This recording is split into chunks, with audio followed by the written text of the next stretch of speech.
동구 정신건강복지센터를 이용하시는 여러분, 안녕하세요. 요즘 날씨가 부쩍 추워졌는데요. 다들 감기 조심하시길 바랍니다. 이번에 알아볼 내용은 정서관리훈련 4회기 내 마음 알아보기입니다. 저번 주제와 이어지는 내용으로 오늘은 분노감이라는 감정에 대해 알아보겠습니다.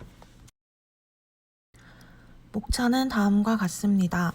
먼저 분노감을 표현하는 감정 단어와 감정 단어를 통해 내 마음을 알아보고 분노감에 대처하는 방법에 대하여 알아볼 예정입니다.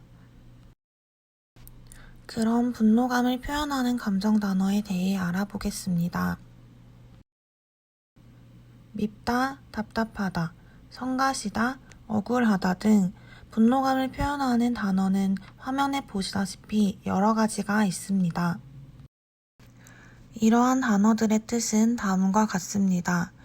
밉다는 어떤 사람의 모습과 행동이 거슬리고 마음에 들지 않는 것을 말합니다. 답답하다는 숨이 막힐 듯 비좁은 공간처럼 갑갑하고 애가 타는 마음을 말합니다.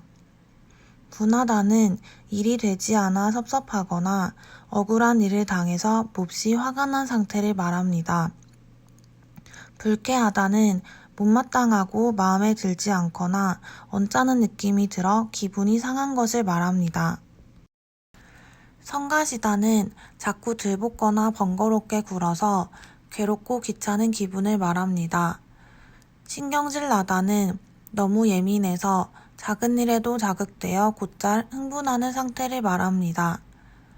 억울하다는 아무 잘못 없이 꾸중을 듣거나 벌을 받아서 분하고 답답한 심정을 말합니다. 조바심 나다는 느긋하지 않고 참을성 없이 속을 태우며 마음이 초조해서 어찌할 바를 모르는 상태를 말합니다. 좌절하다는 의욕 있게 어떤 일을 하던 중에 실패로 돌아가 기운이 꺾인 상태를 말합니다. 짜증나다는 마음에 맞지 않아서 몹시 언짢아하는 상태를 말합니다. 지긋지긋하다는 진저리가 나도록 몹시 싫고 소름이 끼칠 정도로 잔인함을 느끼는 상태를 말합니다.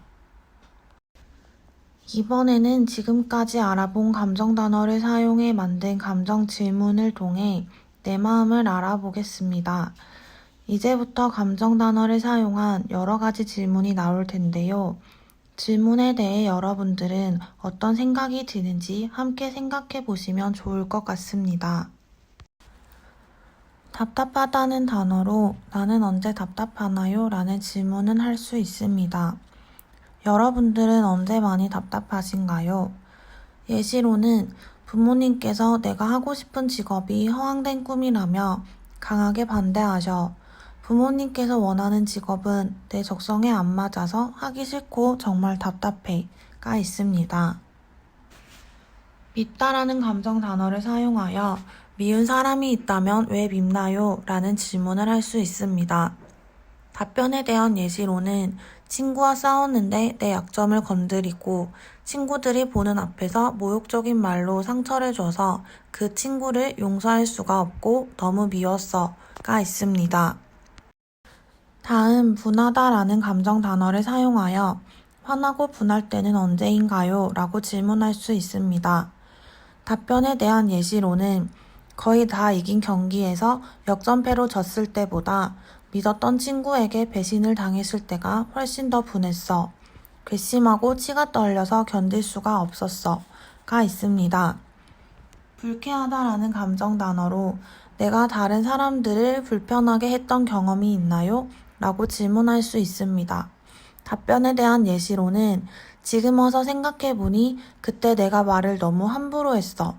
친구가 불쾌했을 것 같아. 가 있습니다. 성가시다라는 감정 단어를 사용하여 나를 성가시게 하는 사람이 나의 어떤 면을 건드리나요? 라고 질문할 수 있습니다. 답변에 대한 예시로는 내가 TV를 보고 있는데 동생이 자꾸 놀아달라고 떼써서 아주 성가셔가 있습니다. 신경질 나다라는 감정 단어를 사용하여 신경질이 많이 나는 날이 있었나요? 라고 질문할 수 있습니다. 답변에 대한 예시로는 어제 잠을 잘못 잤는지 아침에 일어날 때부터 몸이 찌푸둥하고 기분이 안 좋았는데 그날따라 해야 할 일이 많아 신경질이 많이 났어가 있습니다. 다음 억울하다라는 감정 단어를 사용하여 나는 언제 억울했나요? 라고 질문할 수 있습니다. 답변에 대한 예시로는 한 친구가 나와 다른 친구 관계를 갈라놓으려고 거짓 소문을 퍼뜨렸어. 태어나자 침착하자 하면서도 분하고 억울한 마음에 눈물이 콱 쏟아졌어가 있습니다. 조바심 나다라는 감정 단어를 사용하여 조바심 날 때는 언제인가요? 라고 질문할 수 있습니다. 답변에 대한 예시로는 공부를 하고 있는데 시험에서 안 좋은 성적이 나올까봐 마음이 초조하고 조바심이 났어가 있습니다. 좌절하다라는 감정 단어를 사용하여 나는 언제 좌절했나요? 라고 질문할 수 있습니다. 답변에 대한 예시로는 하던 일도 실패하니까 친했던 친구가 나를 험담하고 일부러 따돌리며 무시했어. 내 마음이 무너지는 것 같았고 좌절감이 들었어가 있습니다. 짜증나다라는 감정 단어를 사용하여 나는 언제 짜증스럽나요? 라고 질문할 수 있습니다.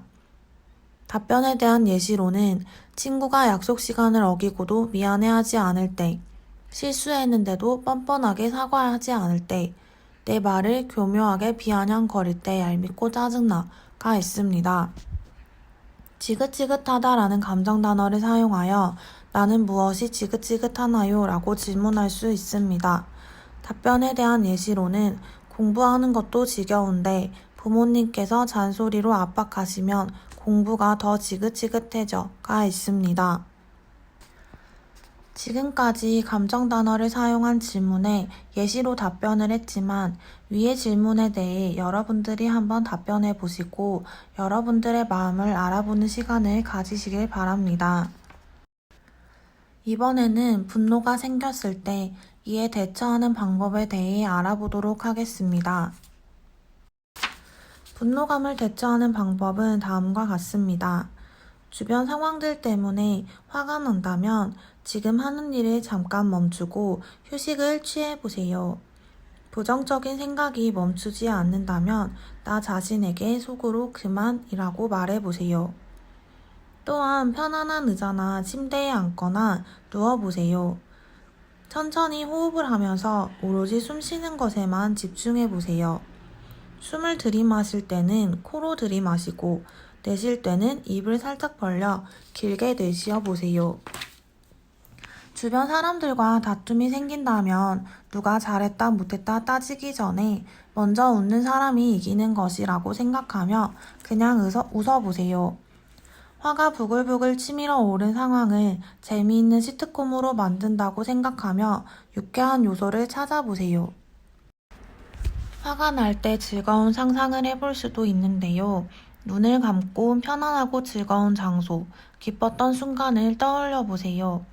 친한 친구와 재미있게 웃었던 순간, 내가 좋아하는 사람의 얼굴을 떠올려 봐도 좋습니다. 지금 기분은 어떠니? 무슨 일 때문에 속상하니? 라고 물어보고 지금 진심으로 원하는 것이 무엇이니? 어떻게 하면 기분이 나아지겠니? 라고 스스로 물어보며 나의 마음을 돌보세요. 또한 재미있는 소설책, 만화책, 잡지 등을 소리내어 읽어보세요. 취미생활이나 관심이 있는 주제에 대한 정보를 찾거나 100부터 1까지 숫자를 거꾸로 세보고 구구단을 외우며 생각을 전환해보는 것도 좋은 방법입니다. 또한 취미생활과 예술 창작 활동을 통해 부정적인 감정을 건강하게 배출하는 것도 좋은 방법입니다. 운동하기, 산책하기, 음악 듣기, 노래 부르기 등 좋아하는 활동을 해보세요. 괜찮아, 천천히 가도 돼 라고 이야기하며 자신에게 위로가 되는 말을 반복해서 해보세요. 나에게 힘이 되는 말을 하고 격려하며 나를 응원해 보는 것도 좋은 방법입니다. 또한 분노가 생길 때 해결할 수 있는 방법을 친구에게 물어보고 본인만의 분노 해결 방법에 대해 스스로 찾아보세요. 지금까지 분노가 생길 때 대처하는 방법에 대해 알아보았습니다. 위의 방법들 뿐만 아니라 본인만의 분노 대처 방법이 있다면 그러한 방법들을 통해 분노를 잘 다스리길 바랍니다. 이번 프로그램을 마무리하며 분노에 대한 아레티노의 명언 하나를 말씀드리고자 합니다. 화가 난 사람은 장님과 바보가 된다. 이성은 사라져버리고 지성의 힘은 분노에 완전히 억눌리며 판단력도 분노의 포로가 되어 모든 지적 기능이 완전히 먹기 때문이다. 우리가 살아가면서 화를 내지 않고 살 수는 없지만 만약 화가 나는 상황이 온다면 오늘 프로그램 내용을 생각하며 적절하게 대처할 수 있었으면 좋겠습니다. 그럼 이번 회기도 잘 들어주셔서 감사합니다. 좋은 하루 보내세요.